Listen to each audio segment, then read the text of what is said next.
Welcome to the latest episode of the Catalyst Health and Wellness Coaching Podcast. My name is Brad Cooper, and I'll be your host. And today's guest is Brad Barton. He is the first person over the age of 50 in history to run under 4 minutes and 20 seconds in the mile. Now, why does this matter to us? Whether you're a health and wellness coach, you're thinking about it, you're a wellness program manager, or you're just somebody that wants to make the most out of your life, and that's what's drawn you to this. Why does somebody running under 420 in the mile matter to us? I think too often we put significant limits on ourselves. We hear things like, oh, you're over 40 now, or 50, or 60, or 70, or whatever it is, so you should probably dial it back. Don't push yourself too hard. You're getting older. You should probably be a little more careful. I mean, we even hear this with very well-intentioned but uninformed doctors who frankly undercut their patients by lowering the expectations. What if instead we elevated expectations? What if we looked to people like Brad Barton and said, okay, I don't have a desire to run that fast in the mile, but what message can I take from him? What can I take from his journey as I pursue things, whatever my thing is, in my own life? What if we look to raise the bar in our own life instead of falling back on age or whatever else as an excuse? And that's why we interviewed Mr. Barton. And it's why back in June, we interviewed 75-year-old Hawaii Ironman triathlete Ken Ola. Now, our goal isn't necessarily to do what these gentlemen do or to pull people like Chrissy Wellington, the 4-time Ironman world champion, and say, oh, I want to be like Chrissy. That's not the goal. The goal is to look at them and say, okay, he did this, she did that. That is really cool. So you know what? Maybe I'm underestimating myself. What's a goal where I've used age or whatever else as an excuse? And what am I going to do about it now that the bar has been reset? It's a challenging question, but I'm hoping it's one you're willing to take on. And we have plenty of resources at catalystcoachinginstitute.com. If you're looking at the coaching certification, if that's something that you've been pondering for a while, our last certification of the year, the Fast Track, is in Colorado, November 9th and 10th. Obviously, the distance learning, you can do at any point, but if you're wanting to come to that Fast Track weekend, there's one left this year, so take advantage of that. And of course, if you have any questions at all, you're thinking about this, how does this fit with your career, you're a clinician, you're wondering how it integrates, or you're looking at a second career and how could you do this on the side or as a focus area, that's what we're here for. Reach out to us. Email is results@catalystcoachinginstitute.com. We're here for you. Happy to chat. Really enjoy that process. Now, on with the latest episode of the Catalyst Health and Wellness Coaching Podcast.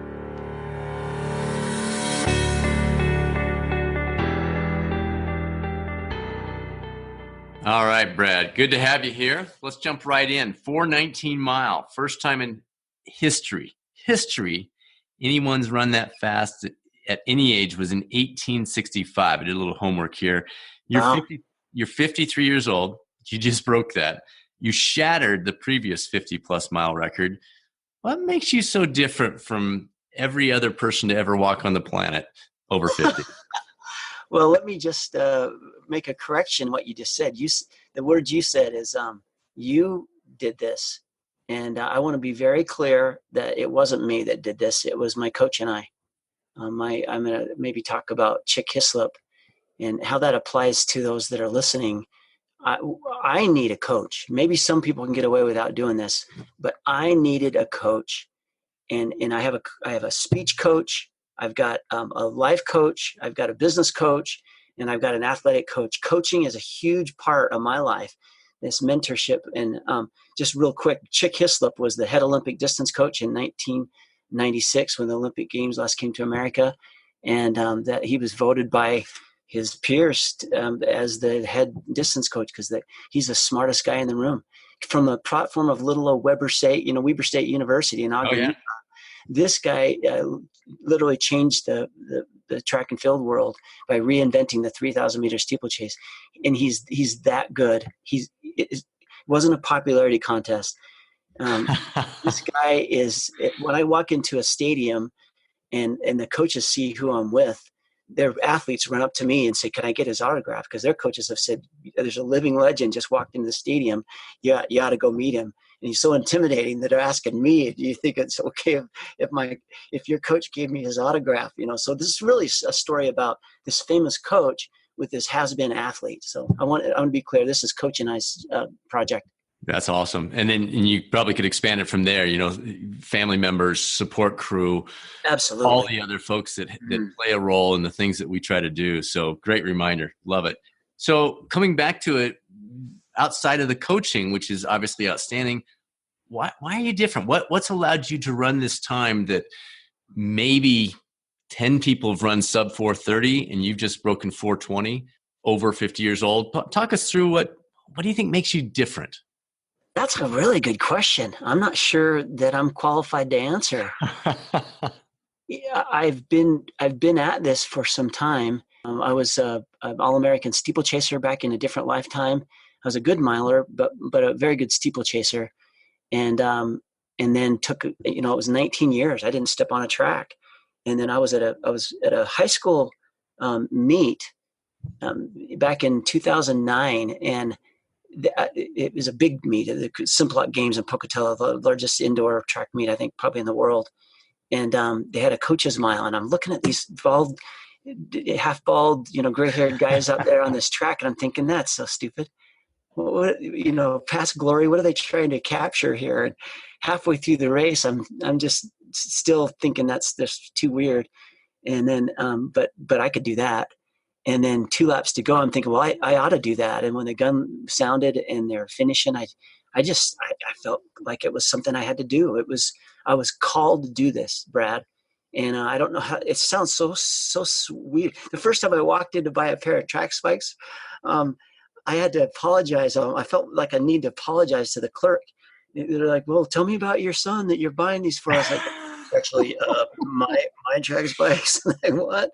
But I set 2 world records with those track spikes. And anyway, it just felt like it was supposed to happen. I had to get on the track with this intense curiosity. Could I break a 5-minute mile at 44?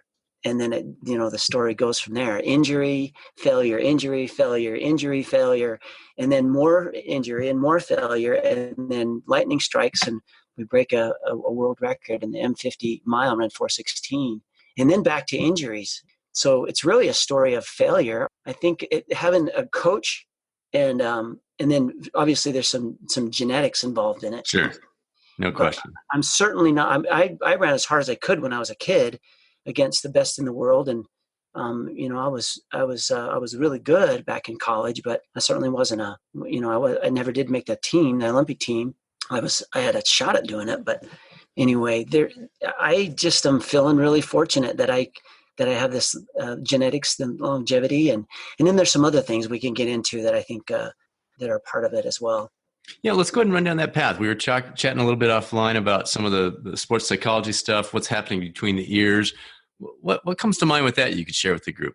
Well, you've heard the term use it or lose it. And I really think there's a ton of truth in that. And not however, but we can also get some of that back. There's a book, and I can't remember the barefoot running guy. His name escaped me. Yeah, Born to Run. Born to Run, yeah, the Born to Run guy.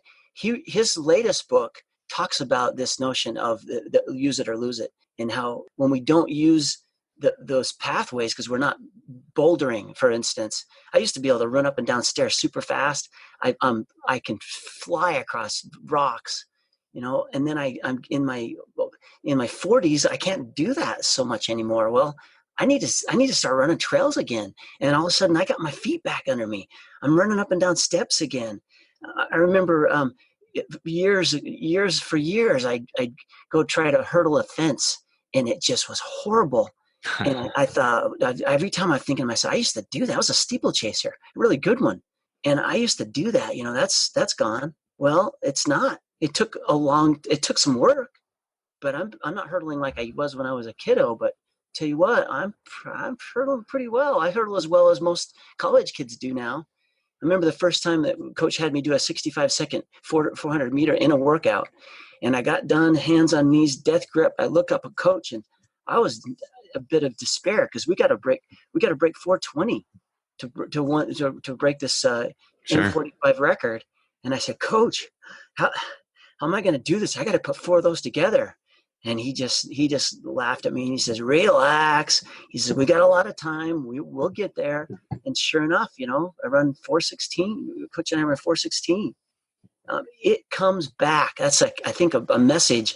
You can get that stuff back if you just stay after it and work after it and just keep going. Well, I think that's a message that society as a whole is giving us is, hey, you're over 50. You need to be slowing down. You need to be relaxing. What's the problem? And we're starting to see some incredible performances of people in their 50s, 60s, 70s, 80s. We just saw a guy 90 years old running a 90-second quarter. I mean, this is outstanding. Why do you think we're seeing more of that now than we were even 5-10 years ago? Well, obviously, there's some medical things going on. Nutrition's better than it ever has been in some ways for those of us that choose to eat well. Sure. For me, for instance, I had a bucket handle lateral meniscus tear in my left knee. That's a function of the medical profession. And so, and then we've got better training methods and I think more leisure time to be able to pursue things like this. When in human history is someone at this age trained with a world-class type coach, right, and trying to reinvent what it means to train at a world-class level. That was part of it too. In 2013 is when we broke our first indoor world record. And then I set American records in the 3,000 meter steeplechase, but I couldn't get that 9:16 world record mark. I said, Coach, I feel called to break this record, but I can't run any harder. We got to double our mileage. It broke my foot doing it. Well, in the end of the day, he said, I got to reinvent this thing. I've been trying to train you like you were a college kid, like I did back in the day, and it's wrong. All the 38 years of coaching, some of those principles that we know work don't work anymore for someone your age. And then he says, you're the guinea pig. I am the tactician. You and I are gonna reinvent what it means to train at a world-class level. And we're going to train like no one ever has at this age. And we're going to do things that have never been done. And that became our relic. And then this is bleeding into another concept. But folks, think about this. He said, we're going to remember what we're doing. So 2 things in that conversation. We're going to reinvent what it means to train at a world-class level. And we train quite a bit different than we did back in the day. And he also said, we're going to remember what we're doing here. And I said, well, Coach, what are we doing? He says, we're doing stuff that's never been done. And I was like, that's right. And it became just that became the rally cry. And in an ugly middle of a 5 by 1,000 meter workout, he's yelling at me, not only my time, but he's saying, remember. And that became something important that was always on our mind. We are here for a specific reason.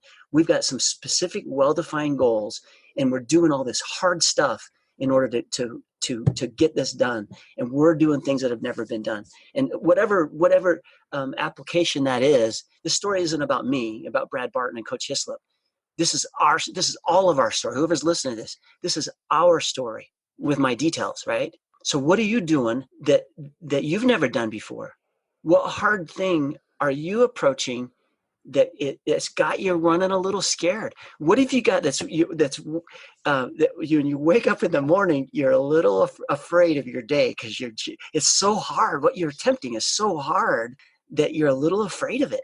That's one thing that Coach taught me. If you're not a little scared about your life because you're doing something that hard, then you aren't really living. And I just love that concept. And for me, it's certainly been true.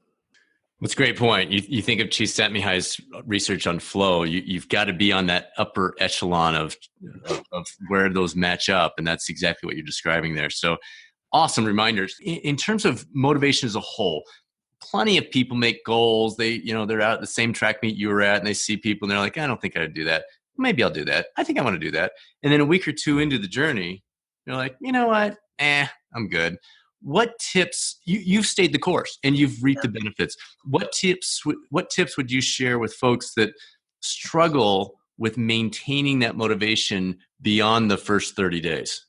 Yeah, it's really a great question, Brad. And I there's a couple of answers that I have here for us. The one thing is a well-defined why are we doing this? And then remembering that this has been this latest journey to the starting line at Music City Distance Carnival in Nashville a couple of 2.5 weeks ago, where I ran this sub 420 mile. It's 4 years of toil. I've been world record fit 4 separate times and have gone down in flames every single time, except for this latest training cycle. And I got to tell you, I've suffered physically a lot, mentally a lot, and I think the worst part of it is just the discouragement and the doubt. Sure. That's what's got me the worst, is the doubt. It's like all of this work. I hit a biker and I got a head injury. All this work, and then I break my foot again. All this work, and then I rip my quad muscle doing a nothing 3,000-meter workout. All this work, and then I hit my head again. I take a wicked fall. All this work, and then I shatter my toe. This early spring, late winter, I was one of those guys. After all of this journey, I was really discouraged, and I called Coach. I said, Coach, I'm not feeling it anymore. I just don't know for sure whether this is worth it. And there was a long pause, and he said, what is your goal? And I said, I don't know. He says, that's the problem. And it just hit me. And then he said, Brad, take a couple of weeks, and because every run was forcing it, and it was a grind for me, and that's where a lot of people get. Sure. And he says, just don't answer quick. Just let it based in your mind, and just figure out what your goal is.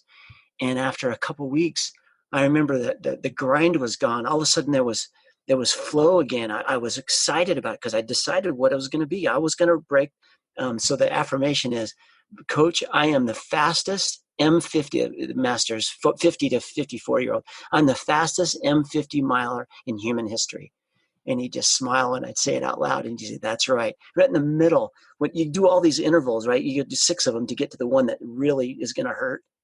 And just before I step on the starting line to do the interval that all the other intervals are about, to get you to the one that's going to do the most good, I just turned to my coach just before he says go, and I said, Coach, I'm the fastest M50 miler in human history. And he just says, that's right. And then boom, we go. And I figured out what my why was in this training cycle, and that made the difference. So that's one answer. The other answer is happened earlier. Coach told me, he says, Brad, you're going to have to do 1,000 hard things in order to get in a position to break world records. So you can either make 1,000 decisions to do those hard things, or you can have a decided heart. You can make one colossal, excruciating decision to do all of those 1,000 hard things. And then the workload is cut in half, because it's the deciding that's the hard part, right? It's the beginning of it. And so I made a decision to do 1,000 hard things. And then, Brad, all I had to do then, you just go do 1,000 hard things instead of making the decision all of those times. I love it. I love it. One of the things we've talked about in here before is the difference between what I do and who I am. And that's exactly what you're describing there, Brad. You're talking about, you can either make a decision on a daily basis, an hourly basis of, okay, this is on my list. Do I want to do it or do I not? Or you can decide, this is who I am. And as a result of that, the rest of the decisions have made themselves. So I love it. Great way to set that up. Talk to us. One of the things that continues to grow across athletics as a whole, but especially in the masters athletic realm, is the performance enhancing drugs. Unfortunately, it's running rampant. Masters sports, US ATF is trying to get their arms around it. I'm more involved with triathlons. They're trying to get their arms around it. Talk to us about that. What are your feelings about it? What is happening out there? Is this simply going to become a race of who has the best doctors over the next 20 years when we're talking about 50, 60, 70-year-olds racing? Or are there some real solutions that you've seen that matter? Yeah, I don't know. This is another really great question, Brad. I think part of the answer is more funding for enforcement to do testing. I have yet to be tested, and I think that's unacceptable.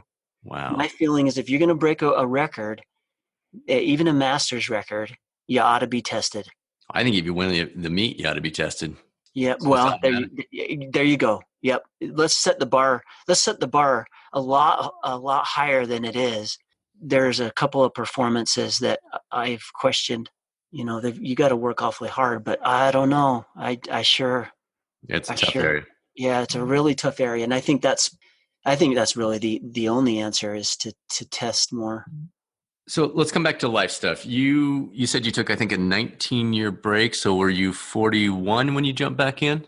It was from about 1994 until whatever the years that is until 2009 when I stepped back on the track. Okay, so about a 15-year break. When you think about balancing your training at the age of 45, 50, 53, talk to us about that because, again, our audience is current and future health and wellness coaches generally. Yeah, sure. And so they're working with some athletes, but a lot of times they're working with folks that are trying something new in their life around sleep or stress or a new pursuit at work or whatever it might be. But for you specifically with the running, how do you balance it all? Because that's a new commitment. That's an additional that a lot of people are not trying to fit in their 10 hours a week or whatever it might be of training. How have you dealt with that? And how have you dealt with it differently in your 40s than now in your 50s as the phase of life changes? I've been many years doing what I do for my profession. I'm a professional speaker, a leadership and inspirational speaker. I do some leadership training, but most of it's platform stuff. So I know what it's like to climb a flight of stairs I wasn't terribly sedentary, but I wasn't training really. And I'd run several times a month. When I came back to this project and really started training again, really my whole life changed. Everything changed. I call it an energy wake, a vortex because I'm headed towards this hard thing and I'm living in that wonderful, creative, energized space. Everything else gets sucked along with it. I'm growing spiritually again. I'm a better dad. I'm a better husband. I'm a better professional speaker. I'm just a better person because instead of just a human being, I'm a green, growing human becoming. That's a big part of it. So I'm more, I guess, efficient in my office. Mm-hmm. Absolutely. I can just fit more in my day because I'm on this journey. And so even though it does take a little bit of time out of my profession, it gives so much back. Just being fair, I was having lunch with a new friend of mine that is I live in the state of Utah. He's a Utah state legislator, and he came back to running, and he says, I have more energy and I'm just more excited about life. He started to describe it and his voice started getting animated. And I'm like, you got it, man. This is awesome. That it does take some time, but I think it's a net gain. It gives us more than it takes. That's a great point. Yeah, it's that purposeful living. No question about it. So what's next for you? Let me take a step back in terms of range. Now that you've dialed in the mile, are you wanting to go see, well, I wonder if I could extend this out to the marathon or out to a 10K or a 5,000 or No. Or are you're a miler, you're staying a miler and that is all in? Or is there something completely unrelated to athletics that you now have this passion, this purposefulness that you're focusing toward? Right. I wrote a neat book years ago, and I'm embarrassed to say it was 2006 that I wrote this book called Beyond Illusions. I use magic sometimes from the stage, and so this Beyond Illusions, this metaphor of illusion and so forth. It was hard to write the book, and so I'm back in the saddle. My editor and I are writing another book called Back on Track, and I'm really excited to do that. So that's another next best for me. We do have a little bit of a range, though. I think the 800 is a little too quick. 5,000, I think it's just a little. I think it's a bridge too far for my, genetics. My body breaks down after running too many miles. So aren't you curious though? Aren't you sitting there thinking, you know what? Maybe I could take 2 years and just see, or not at all. Yeah. Yes, I am curious. Yeah, maybe the 5,000. Yeah, I'm one of those guys that likes the variety. Like last year, I was trying to go 450, 250 for the mile and the marathon. So I like the extremes, but I don't have your speed. So I have to pick the variety because I don't have your speed. Brad, 450. We're about the same age, right? Within just a few days. We're exactly the same age. Yeah, absolutely. So you're quite a bit faster, my friend. but I might be able to get you on the marathon. We'll have that to be determined. 250. Yeah, I think that's a reasonable goal for me. But anyway, this is about you, buddy. Athletic stuff aside, let's talk a little bit to those in the audience who they just want to live their healthiest, most vibrant life they can. And you've kind of talked about that. I loved what you said in there about when you had that purpose, when you were dialed in, then everything else was better. You're a better dad, you're a better husband, you're a better speaker, you're a better writer. I'm sleeping better, I'm eating better. Yeah. Everything's improved when you have purpose. Yep. So what advice would you have for the person who they have no interest in running a mile, a marathon, or anything in between, but they do want to live that healthy, vibrant life? What advice would you give to them that would not involve running shoes? The answer maybe is, what are you doing you've never done before? And what are you doing that is really hard, that's stretching you? Think back to the most fulfilling, rewarding times of your life. When you look back, say, when was I the most happy? And that's the message of the book that I'm writing, this Back on Track, is let's get back. It's not when we've arrived. It's really neat to go arrive. But most of us spend most of our life on the plateau, don't we? We're in our comfort zone. But when you think back on the happiest, most fulfilling times in our lives, isn't it on the steep part of that learning curve? Let's get back to that, whatever it is. Get back in a spot where you're a little off balance and you're having to scrape and really answer a call, answer a challenge. Whatever that is, go get uncomfortable again. You nailed it. That's huge. It's great advice. I want to throw out the billboard question to you. You get to design a billboard. It's going to be seen on the busiest street in the country. What's it say, Brad? Wow. Any message you want to share? You can do more. I like it. You can do more. Yeah. Yeah. Better than yesterday. Love it. Love it. And the power of maybe this is I'm ranting again, but the power of our mind. In every high school cross country race or college cross country race, there's the first mile, it's doubt. And the second mile, it gets discouragement. And then the last mile is, it's despair, because it's so bad. And my coach in high school, he said that I was really negative in my life. I had some negative early experiences. And I said, well, coach, I can't stop those negative thoughts. He told me this. He says, you're not responsible for the negative thoughts that enter the stage of your mind, but you are responsible for the ones that you allow to remain and perform on that stage. And so I call this replacement therapy with my high school athletes. Doubt, let's replace that. We can't stop the doubt, but we can replace it with faith. So faith in my coaches, and faith in the race plan that we came up with, very detailed race plan. So doubt becomes faith. Discouragement becomes confidence in my training and my preparation. So that becomes a replacement for discouragement. And despair, I like the idea of fury. Instead of running in doubt and discouragement and despair, instead of living our life in doubt and discouragement and despair, what's your replacement therapy? How about living in faith, living in confidence, and then living in fury, in a righteous wrath? We're going to go do something amazing, right? Well, and it's so exciting to hear the energy in your voice, because obviously the kids are gleaning that, they're grabbing that, they're getting it, they believe in it. And I would just love to see, as you and I were talking offline, running matters, but life is so much more important than running. And so if we can take these concepts that you're talking about and help that employee to be a better employee, that husband to be a better husband, better dad, all the things that you talked about, that's really good stuff, Brad. To your point, let me toss in another little psychology trick that taught to me by a guy named Jim Cathcart. And he was talking about how he wanted to be more fit. And so he set a goal, and he says, some days I didn't want to go out and run. And so the rule was, and now think about it, here's a running deal, right? That maybe 90% of the people listening don't have any interest in running. What is the equivalent of Jim Cathcart's idea? He says, the rule is that I strap on my running shoes and go touch the road. I get dressed into my running gear, I put on my sneakers, and I go out and touch the road. That's all I got to do. On the day where I didn't have time, I just can't muster the courage or the energy to go do it. I go touch the road with my sneakers. And he says, once in a while, that's all he does. And then he goes back and gets back to whatever he was doing. But that has been a huge key for me. There's no question.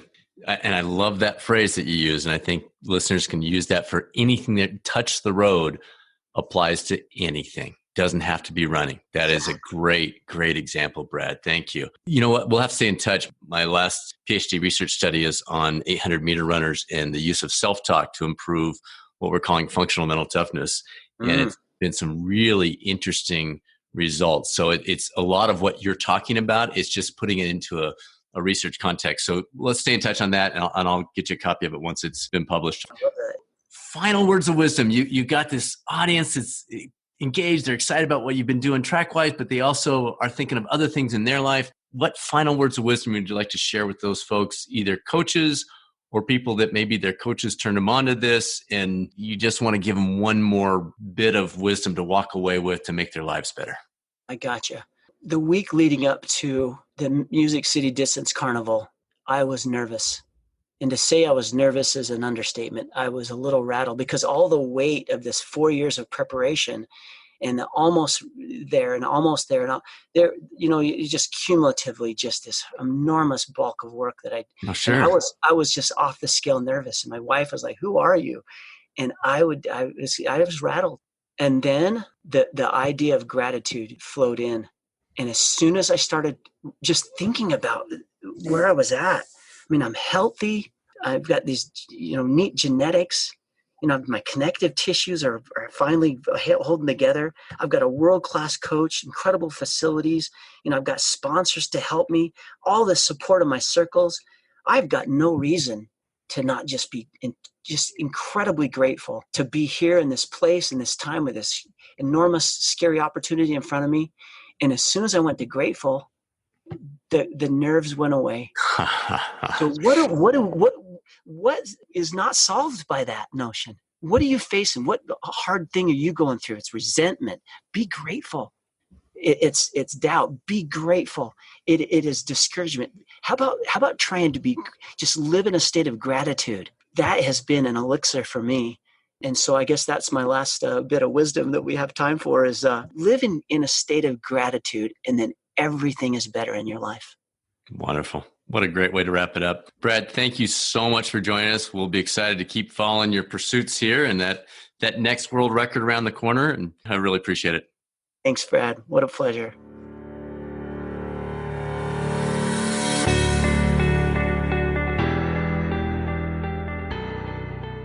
So what is it for you? Keep in mind, his high school PR was a 434. His lifetime PR was a 404, but in his 40s, he went 416, and in his 50s, he went 419. High school PR, 434. At the age of 53, 419. So what is it for you? Maybe if you want to go back to high school, it's your high school weight. Maybe it's pursuing your first 5K.